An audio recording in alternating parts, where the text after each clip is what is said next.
Hai, jumpa lagi bersama saya Hendrik. Ya, kita ada di spesial event ya bertemakan Jaksa Menyapa dan langsung dari Kejaksaan Negeri Manggarai.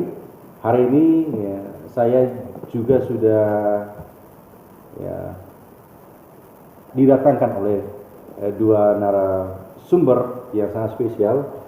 Nanti saya akan menyapa mereka satu persatu, tapi perlu saya ingatkan bahwa tema kali ini ya kita membahas tentang tindak pidana perdagangan orang. Mungkin tren dengan istilah human trafficking ya. Nah, seperti apakah penjabaran dari dialog kita ya dalam tema yang sangat aktual dan kerap terjadi di sekitar kita. Saya langsung saja menyapa kedua orang narasumber saya dari Kejaksaan Negeri Manggarai. Bang Willy dan Bang Ronald, apa kabar? Jumpa lagi. Puji Tuhan, kabar baik Bang. Kabar baik ya Bang ya? Kabar baik. Sudah berdoa hari ini? Puji Tuhan, sudah harus berdoa. itu. Saya berpikir itu menjadi sapaan penting pembuka saya ya untuk ya harus berdoa dulu. Ya. Baik, nah saya tidak harus mengatakan kata-kata hari ini dulu. Oh siap. Tapi itu penting sih sebenarnya, Yeah. baik motivasi awal ya untuk semua ya pemirsa yang mungkin lagi pantau ya siaran kita hari ini, baik yang ada di Kabupaten Manggarai maupun yang ada di Kabupaten Manggarai Timur teristimewa dan seluruh yang masyarakat Indonesia yang sedang pantau ya live event kami hari ini dengan tema Jaksa Menyapa yang merupakan hasil kerja kolaborasi antara Kejaksaan Negeri Manggarai dengan Dinas Komunikasi dan Informatika Kabupaten Manggarai Timur. Nah, kali ini kita membahas tema tentang tindak pidana perdagangan orang dan saya langsung saja menyapa kedua orang narasumber saya, Bang Willy dan Bang Ronald. Ya. Baik, Bang Willy dan Bang Ronald, ini terkait dengan TPPO ini kan menjadi sesuatu hal yang kerap terjadi di sekitar kita tanpa disadari. Betul. Ya. Baik itu terutama di lingkungan kerja ya Bang ya, di lingkungan kerja, kalau kemudian suatu hal yang tidak pernah kita sadari tapi itu sebenarnya bagian dari tindak pidana perdagangan orang dan itu sudah terjadi dari tahun ke tahun sampai di tahun 2024 ini. Nah, saya akan lebih detail nanti membahas ini. Saya pengen tahu dulu kira-kira gambaran umum ya dari tindak pidana perdagangan orang itu seperti apa sih Bang? Ya, baik. Dari TPPO itu ya, tidak pidana perdagangan orang memang merupakan salah satu persoalan serius di bangsa kita karena memang realitasnya bahwa jumlah kasus yang melakukan tindak pidana kekerasan, melakukan tindak pidana perdagangan orang itu sudah semakin banyak. Itu terutama untuk wilayah NTT kita dan lebih khususnya untuk wilayah Manggarai tidak bisa dipungkiri bahwa jumlah kasus TPPO itu tidak perdagangan orang itu pelakunya sudah banyak sekali dan sudah memakan korban yang begitu banyak. Ini kan tentu menjadi suatu yang serius ya, suatu yang serius yang memang perlu ada atensi dari pemerintah ya, termasuk penegak hukum pidana, kerja kolaboratif lah dari pemerintah juga supaya tidak pidana perdagangan orang itu memang perlu diminimalisir seperti itu. Jadi realitasnya sudah banyak kejadian Pak, sudah banyak kejadian termasuk di Manggarai juga itu sudah banyak kasus yang kita tangani terkait dengan tindak pidana orang sehingga tidak salah kalau misalnya orang mengatakan bahwa TPPO itu merupakan salah satu tindak pidana serius ya, persoalan serius karena memang sudah banyak korbannya anak-anak kita dari NTT ini khususnya di Manggarai dan Manggarai Timur sudah banyak direkrut oleh pelaku tindak pidana untuk dibawa keluar tanpa ada istilah dengan iming-iming tertentu, ternyata sampai di sana mereka menjadi korban seperti itu. Kalau Bang Ronald ada tambahan? Ya, kalau terkait dengan TPPO ini ya miris terkait dengan penanganan perkaranya ini miris kalau kita tangani ya karena saudara-saudara kita yang menjadi korban itu niatnya mereka itu cuma mencari uang untuk mencari penghasilan, akan tetapi karena adanya tindakan perdagangan orang ini mereka di tempat kerjanya tidak diperlakukan sebagaimana mestinya, mereka juga dijanjikan apa kerjanya apa, bahkan sampai ada yang tidak diberi gaji justru. Ya. kamu kerja, saya tidak mau gaji, sudah tidak digaji, dipukul ya mungkin. Iya, mungkin sebelumnya masih awal-awal tahun 2007 itu kan kita pernah lihat juga yang sampai disetrika sama majikan. Itu kan bentuk-bentuk TPPO itu. Oke. Nah, mungkin itulah dulu pembukaannya. Kalau unsur-unsur yang masuk dalam kategori TPPO itu apa, Bang?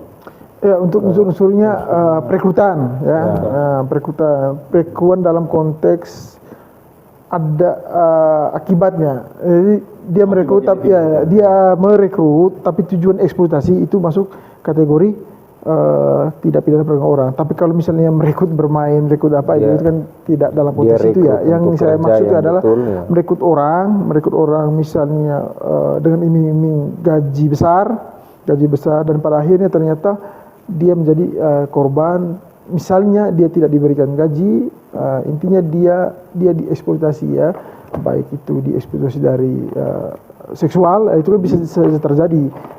Begitu juga dari soal finansial. Misalnya dia kerja ternyata dia tidak digaji, itu kan salah satu bentuk-bentuk atau wujud-wujud dari perbuatan tidak pidana orang.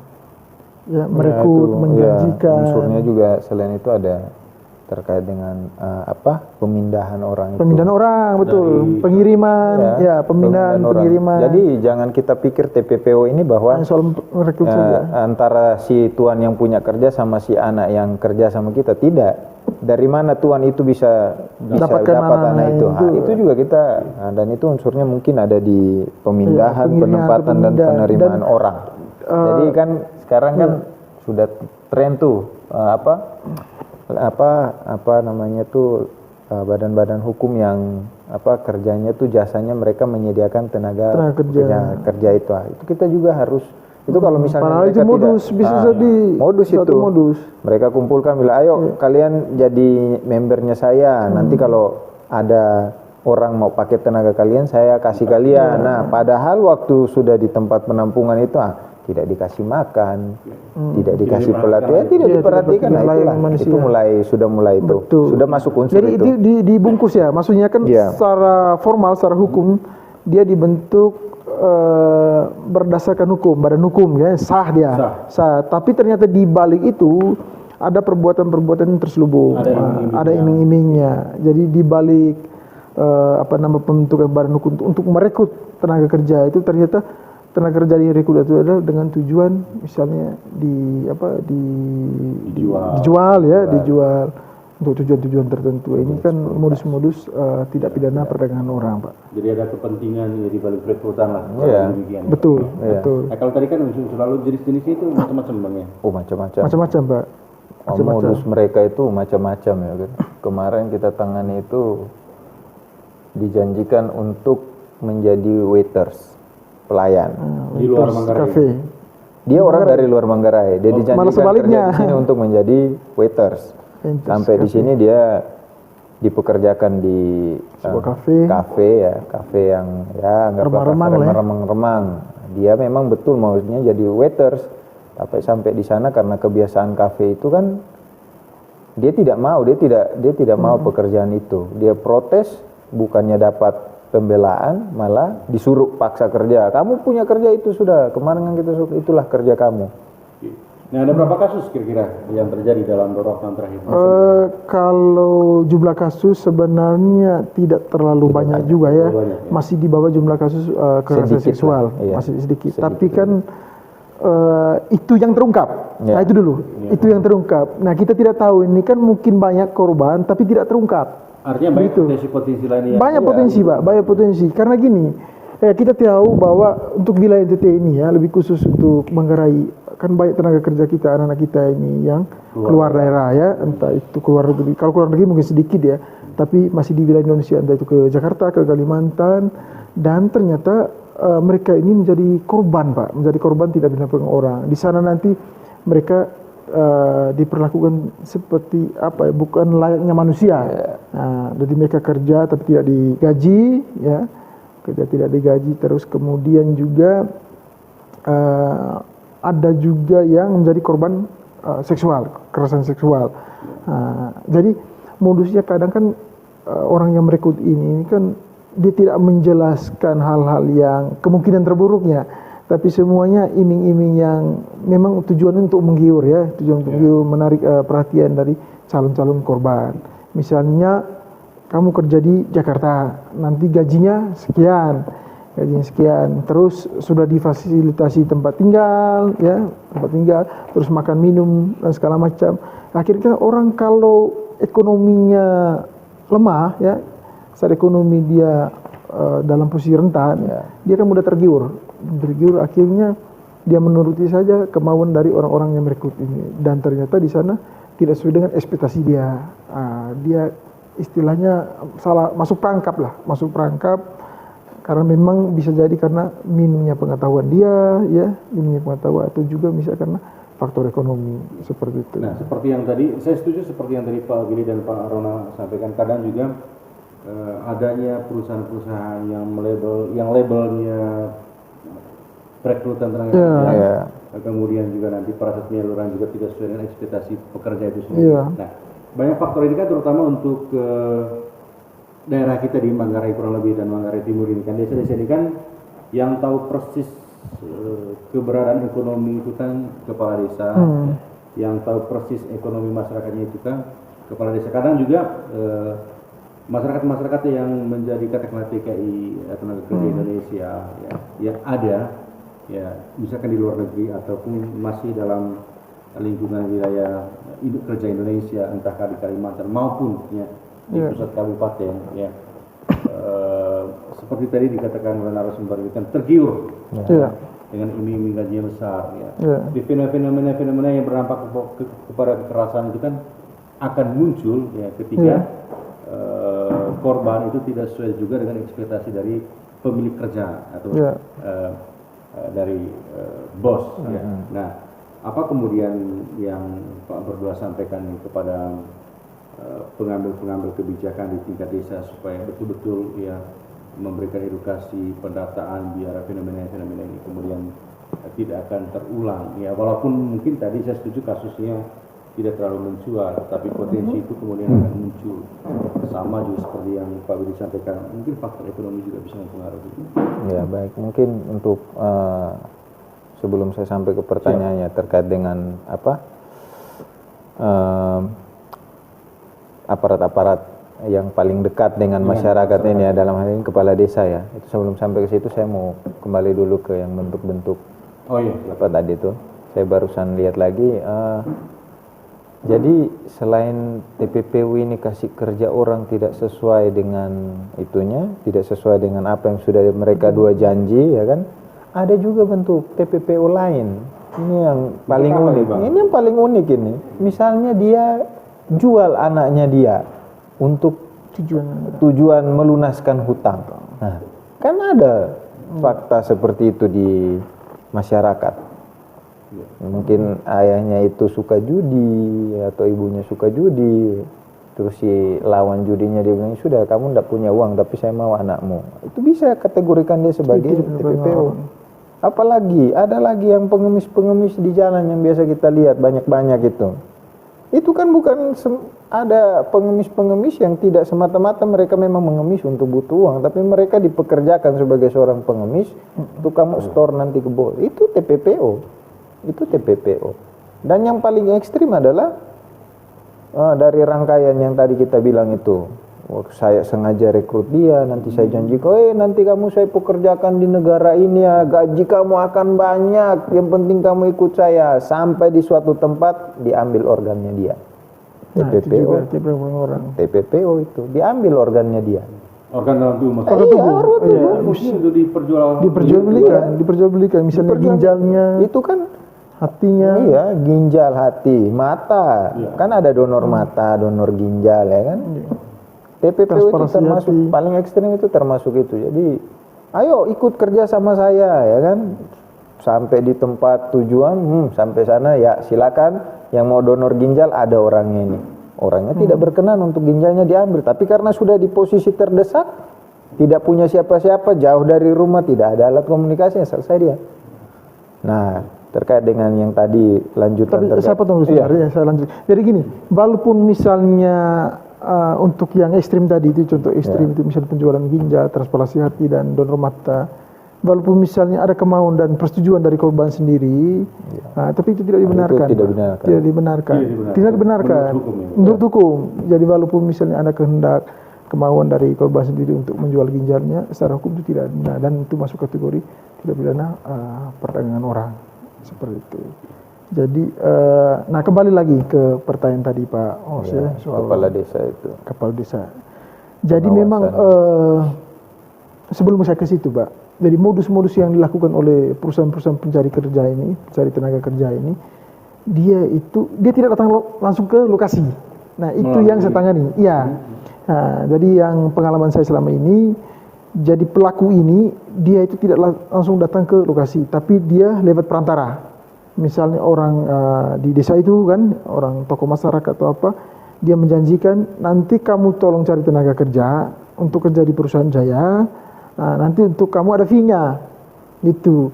Nah orang yang mencari kerja ini juga dia tidak sadar bahwa ternyata yang diperintahkan ini adalah perintah tidak benar. Nah, akhirnya apa, dia mencari tenaga kerja ini, lalu setelah didapat tenaga kerjanya lalu dia kirim ke misalnya Jakarta seperti itu. Nah nanti kalau dalam proses hukum itu bukan hanya orang yang merekrut di sana, termasuk orang yang merekrut di lapangan juga. Nah, kan kebanyakan alasan bahwa saya waktu merekrut itu kan karena penjelasan dari orang mencari kerja adalah untuk kerja di perusahaan, jadi saya cari.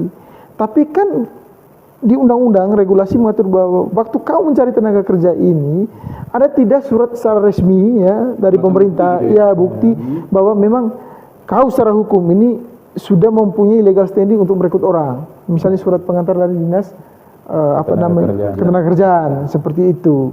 Nah, kalau memang misalnya surat-surat seperti itu tidak lengkap, nah orang yang merekrut di lapangan ini juga itu sudah dikualifikasikan sebagai pelaku dan itu bisa diproses. Nah, yang mirisnya Pak, dari pengalaman saya menangani kasus tidak benar pengen orang ini, kadang apa istilahnya itu intelektual dadernya itu untuk pelaku utamanya itu tidak ditangkap Pak. Ditangkap sama teman-teman sebelah ya kan. Nah, jadi justru yang ditangkap itu orang-orang di lapangan. Padahal ini kan orang-orang yang memerintahkan ini sebenarnya yang menjadi pelaku utamanya itu, karena tidak akan terjadi perbuatan merekrut itu kalau misalnya kalau misalnya tidak ada perintah dari orang-orang kuat ini tadi. Nah, kadang kan karena mereka ini adalah orang-orang yang memiliki kekuatan ekonomi yang cukup kuat, dengan gampang mereka dalam tanda petik menghalangi hukum. Nah itu yang memang jarang terungkap Pak. Jadi yang terungkap malah orang-orang kecil, ya, karena mereka ini kita tahu juga orang di desa itu. Faktor ekonomi juga. Faktor ekonomi juga. Bayangkan kita mau tindak orang, mau proses orang, tapi nanti sasarannya malah orang-orang yang desa yang memang secara ekonomi juga dia berada di posisi rentan. Begitu. Itu kan kalau ada misalkan persekian orang fee-nya sekian, di luar dari gaji pokok. Betul. Nah, kan mudah sekali obsesi. Bahkan masyarakat kita kan serba instan sekarang. Apa yang saya mau dapatkan hari ini, kalau misalkan untung kan ya saya akan lakukan. Ya, dan lagi kalau misalnya mau tahu terkait TPPO ini salah satu bentuknya. Kapan sih satu orang ini dia merasa bahwa saya ini sudah dieksploitasi secara dalam melakukan pekerjaan di suatu tempat ini, saya sudah dieksploitasi nih. Nah ini penting sih. Ini penting ini. Itu karena itu pasti dia harus tahu kapan saya ini sudah dieksploitasi. Nah itu bisa mengarah ke TPPO kan. Misalnya saya ambil contoh terkait dengan pekerjaan penjaga toko. Kita bisa lihat ya karyawan-karyawan toko kita kan tuh banyak tuh. Nah ada undang-undang ketenagakerjaan itu yang sudah mengatur apa itu haknya si bos, apa haknya si pekerja, itu sudah ada. Berapa kamu punya jam kerja sehari, kalau lebih jam kerja harus buat apa, dan waktu kerja itu harus ada kontrak, perjanjian kerjasama dulu sama, walaupun kita permisi ya, tapi walaupun kita ada di kasta pekerjaan yang paling rendah sekalipun, undang-undang mengharuskan bahwa pekerjaan kita itu ada kontraknya, apalagi kalau kontrak sama bos besar atau sama pihak pemerintah mungkin, itu kan harus ada kontraknya. Kontrak inilah yang kita jadikan dasar acuan dan segala macam kita ketika kita mau mengukur, oh saya ini apa saja yang saya kerjakan, saya kerja dari jam berapa sampai jam berapa. Nah ketika hal-hal yang menyimpang dari kontrak ini sudah tidak dilaksanakan, nah itu sudah dieksploitasi kamu. Itu kamu sudah wajib lapor itu. Lapor saja tidak apa-apa. Entah nanti dia larinya ke TPP atau perkara lain itu urusan nanti. Tapi masalah perjanjian kerja kamu dan si bosmu ini, nah itu harus kamu harus berani bicara, karena dari hal-hal kecil ini yang tidak terungkap, makanya kayak tadi Pak Willy bilang untuk sampai sekarang masih sedikit TPPO ya kan. Fenomena gunung es. Iya. Di atas kecil ya kan, di bawah si banyak. Siapa tahu. Ya. Mohon maaf sekali ya. Kalau misalkan demikian nih Bang berdua, ya, maka banyak faktor-faktor TPPO ini terjadi di 2 kabupaten bahkan lebih untuk wilayah Indonesia. Iya. Ya, mungkin untuk skala-skala kota besar, iya sih ada yang namanya SK sebagai pengikat antara kedua belah pihak. Tapi masuk ke konteks kita ini kan, mohon maaf sekali untuk yang di toko, saya pikir ini agak sulit mungkin. Iya. TPPO itu bukan harus kita berangan-angan bahwa itu harus ada di perusahaan yang besar sekali. Tidak. Kamu mempekerjakan orang, kamu harus tahu hak dia apa dan kamu harus tahu kewajiban kamu apa. Kalau kamu tidak melaksanakan kewajibanmu, bisa jadi itu tindakan TPPO. Bisa jadi kamu lagi mengeksploitasi karyawanmu. Tapi ini menjadi sebuah catatan penting sih sebenarnya untuk pemilik perusahaan ya atau pertokoan ya. Ini penting sekali untuk penjelasan dari kedua jaksa kita ya hari ini.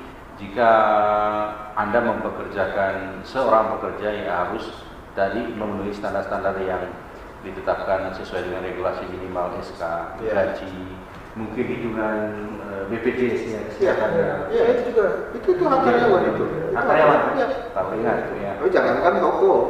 Mohon maaf, ini yang kerja proyek juga harus.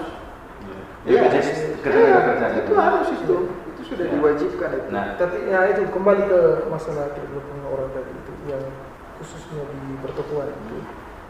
Masalahnya kan banyak korban yang tidak berani untuk berbicara. Melaporkan. Ya, tidak berani untuk melaporkan, speak up ke keluarganya atau mungkin karena tekanan juga kan, bisa jadi karena tekanan dari atasan yang sangat kuat, akhirnya dia tidak berdaya untuk mengungkapkan apa yang dialaminya. Nah, tapi sebenarnya kalau ada keluarga kita yang dipekerjakan di toko itu, mungkin bisa kita tanya juga, ini gajimu berapa sih? Yang diperjanjikan dulu di awal berapa? Artinya jangan sampai ternyata anak-anak kita, keluarga kita, orang terdekat kita itu dipekerjakan, tapi dia tidak diberikan haknya, dia diberikan gajinya. Sesuai dengan kerja. Iya, dan tenaganya diperas, dia dieksploitasi di situ, tapi ternyata dia dimanfaatkan. Nah, itu hal-hal sederhana, tapi kalau dikualifikasikan sebagai tidak pidana perdagangan orang itu sudah masuk, Pak. Sudah masuk. Nah, mungkin satu sisi atau sisi lain itu lemahnya itu tidak ada organisasi yang menampung. Beda seperti daerah Jawa dan sekitarnya ada semacam serikat pekerja. Dalam konteks Manggarai kita kan untuk organisasi itu kan masih saja ini belum ada ya, belum ada ya, sedikitnya. Kalau kemudian ketika ada oknum-oknum tertentu, pekerja-pekerja tertentu untuk menyampaikan apa yang menjadi persoalannya itu kan lemah kemudian, ya. Karena dia kan berhadapan dengan pemilik toko, ya udah. Kalau tidak mau ya keluar aja. Menjadi soal juga. Ancaman terbesarnya dia kan saya kalau speak up saya tidak dapat lagi pekerjaan, saya butuh uang. Sehingga saya setuju tadi Bang Willy bilang ini semacam fenomena gunung es ya. Bila waktunya akan cair, ya, tinggal ya itu tadi ya. Kalau ada kesepakatan semua pekerja, saya pikir mudah sih sebenarnya untuk bisa. Tidak tahu kalau sekarang UMK atau ya UMK di Manggarai dan Manggarai Timur sudah berapa ya? Harusnya batasnya itu. Kalau misalnya kamu tidak sanggup batas itu ya kamu harus berjanji dengan sini. Saya kasihnya sekian ya, tapi kau kerja sama saya ini kontrak. Pas bulannya bayar sesuai dengan yang diperjanjikan.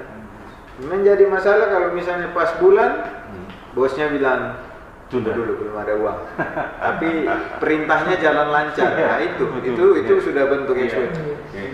Dua bulan berikut tidak dibayar juga, itu sudah indikasi sudah eksploitasi kamu itu. Nah, ini sebenarnya menjadi kata kuncinya pemirsa ya. Jadi kalau misalkan ini sebenarnya topik yang sederhana tapi penting ya untuk kita didiskusikan, terutama untuk wilayah kerja hukum Kejaksaan Negeri Manggarai ini, karena memang ya kita sama-sama tahu lah ya berapa jumlah para pekerja yang keluar dari kampung lalu pengen bekerja di toko. Ini salah satu contoh aja ya, bukan berarti kalau kerja di toko itu tidak tidak ya. Tapi bagaimana kemudian itu bisa mendapatkan dana? Ada beberapa catatan penting yang tadi sudah disampaikan. Kalau misalkan pekerjaan itu kemudian tidak sesuai dengan regulasi yang ada seperti SPK, ya, surat kontrak kerja, ya, lalu kemudian jaminan-jaminan Kejelasan tidak jelas, misalkan BPJS tenaga kerja tidak ada, sehat tidak ada. Saya pikir ini akan menjadi catatan Anda. Cobalah berkonsolidasi dengan rekan kerja, kira-kira langkah apa yang kemudian Anda lakukan untuk bisa menjawab hal seperti itu. Kalau misalkan tadi laporan ini Bang, ya, apakah bisa secara individu kah atau secara personal kah atau secara kelompok, kalau kemudian laporan itu kemana? Ya, baik. Ini penting sih sebenarnya. Tapi sebelum saya ke situ tadi ya, yang pertanyaan terkait dengan peran kepala desa itu belum terjawab. Oh iya, betul. Jadi memang sebelum saya ke situ ya, jadi kepala desa ini kan sebenarnya memiliki peran yang strategis, khususnya bagaimana dia bisa mencegah adanya tindak pidana perdagangan orang melalui bisa saja dia mengundang narasumber, entah itu dari dinas-dinas di dinas tempat di pemerintahan Kabupaten Manggarai Timur, atau juga bisa dari penegak hukum APH, misalnya dari kepolisian atau juga dari kami kejaksaan. Nah, kami bisa hadir langsung di desa-desa untuk memberikan materi terkait dengan regulasi, juga mungkin dengan modus-modus terkait dengan perdagangan orang, supaya anak-anak kita di desa tidak menjadi korban. Jadi kepala desa itu jangan diam di tempat. Kalau memang dia tidak punya pemahaman yang cukup terkait dengan tindak pidana orang, dia bisa berkolaborasi dengan dinas atau juga dengan APH. Gitu. Nah, sekarang kembali lagi ke pertanyaan apa tadi terkait dengan apakah bisa dilakukan secara ya, personal atau kelompok? jadi tindak pidana perdagangan orang itu bukan delik aduan. Nah, kalau dalam hukum itu kan ada klasifikasi ya, ada delik aduan, ada delik biasa. Kalau delik aduan itu contohnya fitnah, pencemaran nama baik, itu tidak bisa dilaporkan oleh orang lain kecuali dari orang yang merasa dirugikan. Nah, kalau tidak pidana perdagangan orang, dia delik biasa. Siapapun yang melihat, siapapun yang mengetahui bahwa ada kejadian tidak pidana perdagangan orang, itu bisa dilaporkan ke penegak hukum, ke kepolisian. Nah, karena kejaksaan itu tidak berwenang secara langsung dalam konteks penyidikannya. Nah, kepolisian yang berwenang itu, kecuali untuk penuntutan kan semua kasus itu kejaksaan berwenang. Nah, kecuali penyidikan-penyidikan tertentu kami bisa berwenang tentang misalnya korupsi, masalah pidana tidak berkhusus lain, itu bisa kami secara langsung menyidik. Nah, untuk laporannya memang harus langsung ke kepolisian seperti itu. Kalau potensi ancamannya jika terbukti, Bang? 15 tahun. 15 tahun. 15 tahun. Itu berat hukumannya. Tidak ada yang setahun loh ya.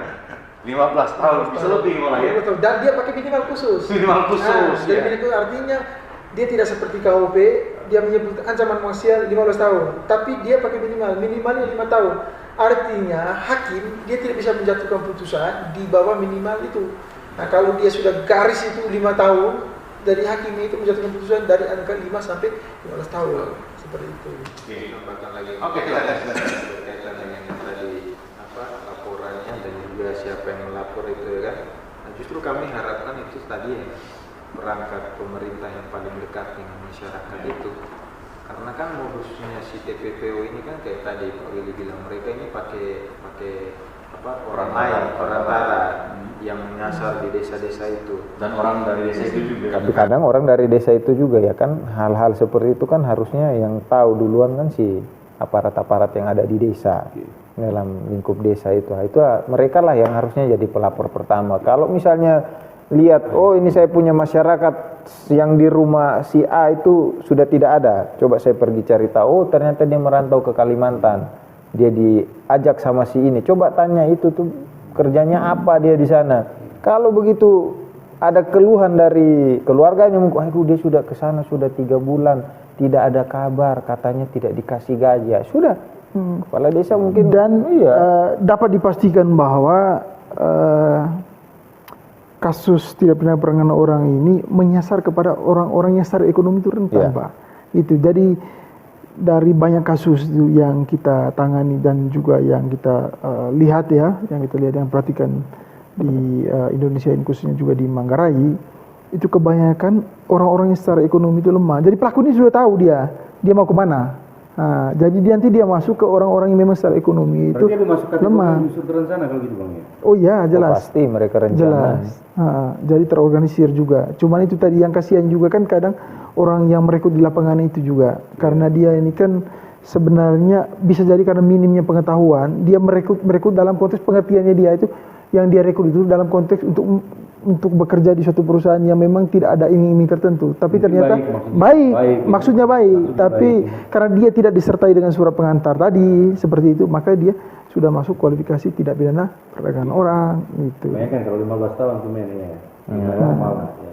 Nah, untuk langkah-langkah pencegahan ini yang paling penting. Kalau menurut saya, kalau misalnya kita ditelepon atau dihubungi oleh orang-orang tertentu untuk mencari tenaga kerja, hati-hati. Bisa saja karena kita diiming-iming gaji, nanti ada fee-nya untuk kau, lalu saya bilang, saya ada keluarga, saya ada tetangga, saya lihat itu mungkin dia butuh butuh kerja, maka karena diiming-iming tadi saya merekrut mereka untuk dikirimkan. Nah itu hati-hati. Kita tidak tahu nih modusnya pelaku yang meminta kita untuk mengirim tenaga kerja ini apa. Ternyata misalnya tadi bisa karena mau dieksploitasi ya, tujuan eksploitasi, atau juga yang paling ekstrim tadi yang disampaikan oleh Pak Ronald itu bisa saja organ penting dari tubuhnya itu bisa diambil. Nah itu kan kita tidak tahu. Makanya hati-hatilah kalau kita merekrut orang, kalau kita tidak disertai dengan administrasi yang memang harus dilengkapi dalam proses perekrutan tenaga kerja. Jangan asal rekrut saja. Itu tiba-tiba misalnya dari Jakarta, saya ada keluarga tolong bisa tidak kirim 2 atau 3 membantu mau kirim aja ke di sini. Seperti yang disampaikan oleh Pak Willy itu, ya kasus-kasus seperti itu kerap terjadi loh. Kerap sekali terjadi. Misalkan ada keluarga jauh, kalau minta 2-3 orang sebagai IRT. Betul, misalkan, ya. Lalu kita tidak tahu lokasinya mana. Lokasinya di mana? Gajinya berapa? Kalau kemudian secara administrasi juga tidak dilengkapi. Ya. Itu juga jadi soalan, itu kerap terjadi sejauh ini, Bang Ronald. Apa pesannya Pak Willy? Ya itu tadi, sebenarnya ini karena faktor minimnya pengetahuan.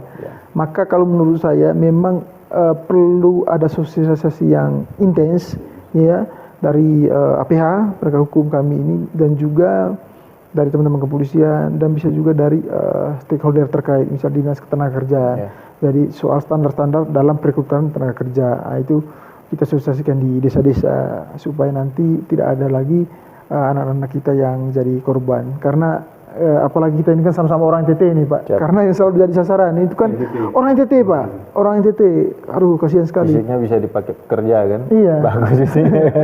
Jadi itu dari karena daerah kita ini daerah miskin, jadi kerap sekali menjadi korban dari tidak pidana perdagangan orang. Gitu Pak. Pak Ronald. Ya, kalau dari saya sih, ya kita harus bijak dalam memilih pekerjaan. Walaupun kita butuh pekerjaan, tapi kita harus bijak memilih pekerjaan itu. Jangan kita pilih pekerjaan lantas disuruh kerja sampai pagi juga kita mau. Itu kan sudah tidak bijak lagi itu. Itu sudah tidak bijak lagi. Jadi ya, walaupun kita butuh kerja, tapi kita harus bijak dalam memilih pekerjaan. Dan lagi kita juga harus selektif untuk memilih pekerjaan. Iya, kayak tadi yang ditelepon dari Jakarta, ayo kerja di perusahaan ini. Dan ini profiling perusahaan itu. Kita ini kan sekarang hampir setiap orang punya, betul, punya HP kan bisa di profiling. Modusnya mereka sebelum rekrut mereka sudah upload di situ, jadi seolah-olah betul, ada perusahaan seperti ini, tapi begitu. Tapi ya profiling itu kalau bisa ada kenalan teman lebih bagus lagi. Informasinya harus banyak baru kita mengiyakan pekerjaan itu. Makanya saya setuju dengan istilah hujan emas di negeri orang lebih baik hujan batu di negeri sendiri. Saya tambahkan sedikit lah. Terakhir terkait dengan tadi kan saran kepada si pencari kerja. Nah ini sekarang yang memberi kerja, ya, yang memberi kerja juga harus bijak juga. Iya. pakai tenaganya orang, ya kan, pakai keringatnya orang, ya minimal dikasihlah hak yang sepadan. Iya, haknya dia yang sepadan. Jangan orang ini hari-hari kerja dengan kita, tapi giliran orang ini butuh apa atau susah di depan mata kita pun kita, sudahlah itu urusanmu. Itu juga sebenarnya tidak pantas lah, tidak elok lah kita lihat. Jadi kalau kamu punya kerja, ya silakan kamu hitung keuntunganmu berapa, kasihlah haknya ke dia. Karena bagaimanapun si pekerja inilah yang membantu kamu memperoleh untung itu. Jadi dia pun berhak atas untung itu. Jadi ya mungkin untuk si pemberi kerja itu memperhatikan hak-haknya si pekerja. Menjadi catatan penting untuk pemberi kerja, ya sesuai dengan pesan dari Pak Jaksa berdua. Jadi berilah apa yang menjadi hak, ya. Atau dalam kitab suci itu kan yang menjadi hak raja diberikan untuk raja. Begitu ya, Pak Kadis ya. Oh ya. Apa yang menjadi hak kaisar? Apa yang menjadi haknya Kaisar, berikanlah kepada dia. Apa yang menjadi haknya Tuhan, berikanlah kepada Tuhan. kira-kira begitu ya.